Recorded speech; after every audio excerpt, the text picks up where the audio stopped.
Welcome to day 3, where we talk about the Mastermind series, maximizing your mind to get the outcome that God wants you to get. As you leave this year and go into next year, you need to make sure that you eliminate some things so God can elevate some stuff. We share with you all that the key to elevation is concentration. In Colossians chapter 3, Paul says to Timothy, Paul writes, if then you have been raised with Christ, third class condition with the if, it should be since you have been raised with Christ, assumed to be true for the sake of argument. He says, seek the things that are above where Christ is, seated at the right hand of God. Set your minds on things that are above and not on things on the earth, where you have died and your life is hidden with Christ in God. When Christ, who is your life, appears, then you also will appear with him in glory. Guys, so often we come and we try to do everything. We try to focus on everything. We try to give everything a balance. We try giving everything equal airtime.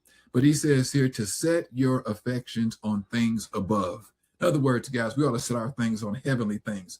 We ought to set our minds on the things of God. We ought to set our focus on the things that God wants us to focus on. What's interesting here, he didn't give us an option. It's actually in the imperative in verse 2.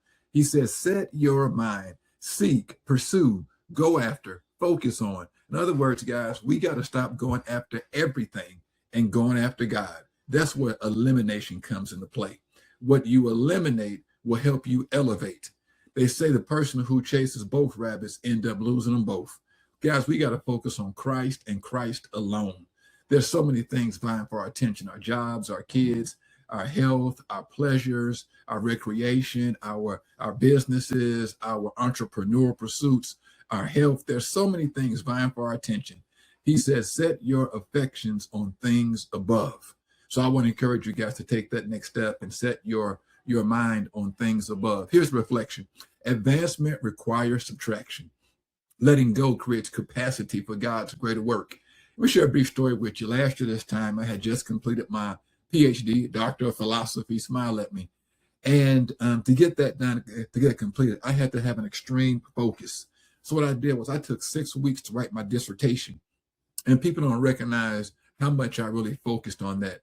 I woke up in the morning, I took care of my family responsibilities, I delegated somebody else to preach, I delegated ministry responsibilities, I shut down a whole lot of other stuff I had going on so I could focus on getting that doctorate done.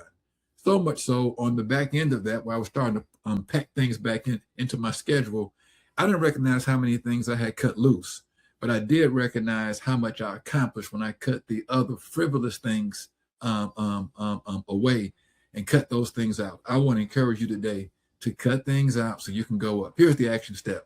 Identify one distraction or drain and intentionally release it. Better yet, let go of one good thing so you can do the great thing. Hey guys, we want to finish this year strong. We want to see you finish this year strong. We're partnering with you. We ask that you partner with us as we close this year. God bless you and keep you.